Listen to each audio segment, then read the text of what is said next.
In this lesson, we're going to play around with the figure and image elements. Let's go ahead and get started with the image element. So here is the image tag, and the image tag does not have a closing tag, such as article. It has a closing tag here, and the closing tag for main. It doesn't have that. It is what we call a self-closing element. It does not carry content inside of it. So you're just going to put a / there at the end of the tag. And it has two attributes that are required. And one of those is source. And the other one is alternate. And you type it as such. For the source attribute, the value is simply the name of your image or a link to the image. If the image were to be at the root directory of your files, such as where this index.html is, if it was at the same level, you would type simply the name of the image and the extension.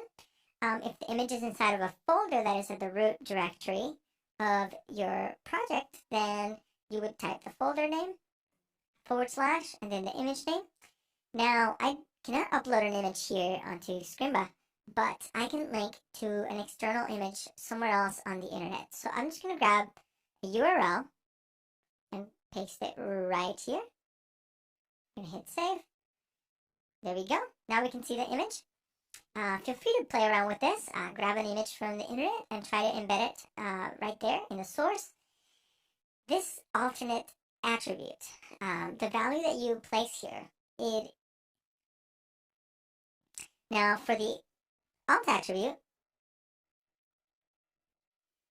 what you're telling the browser is if you cannot load the image, what alternate information it can show. So here you simply type information about the image, such as a laptop with a mouse on a desk,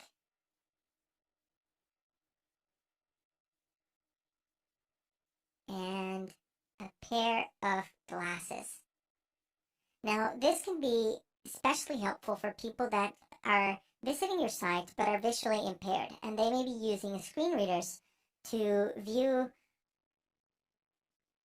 and maybe using screen readers to navigate your site, and though they cannot see the image, they can get an idea of the image that you're using on your page as an illustration or a graph.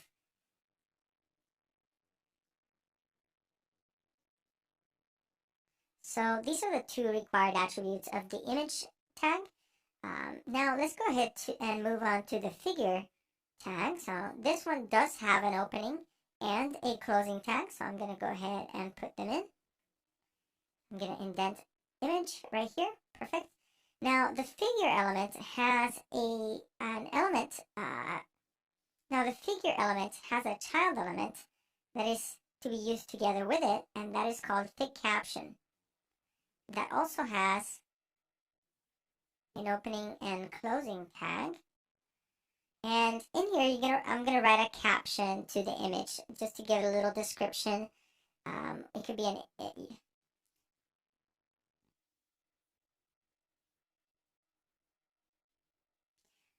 Now let's learn about the fig. Now let's learn about the figure element.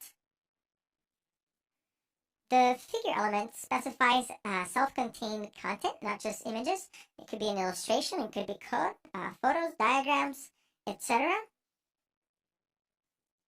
I'm going to write the closing tag here. And what's special about the figure element is that it has a child element that goes along with it called fig caption. And in here you can write a caption that is directly related to the content inside the figure element.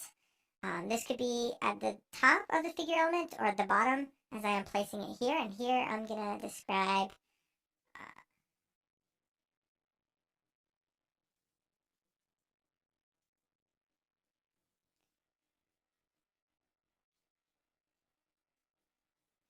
and here I'm going to describe the figure image.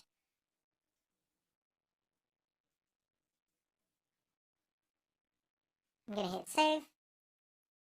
Alright, and we can see how the browser will attach this caption right to the bottom of the image as a little description. Alternatively, you can add styles to this and change how it behaves. As an example, I have made a class that we can add here. I have styled this with CSS to the class of hero. I'm going to hit save. Here we go. We can see the caption is on top, the image is blurred. You can play around with figure and editing the content of it. So,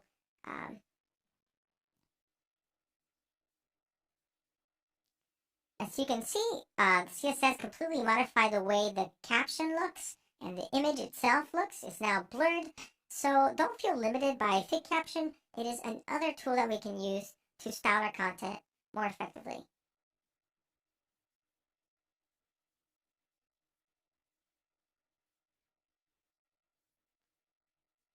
So as you can see, I have applied quite a bit of So as you can see, I have modified quite a bit the figure image, the figure element. So as you can see, I have modified quite a bit the figure elements and the contents of the figure elements, such as the image and the caption.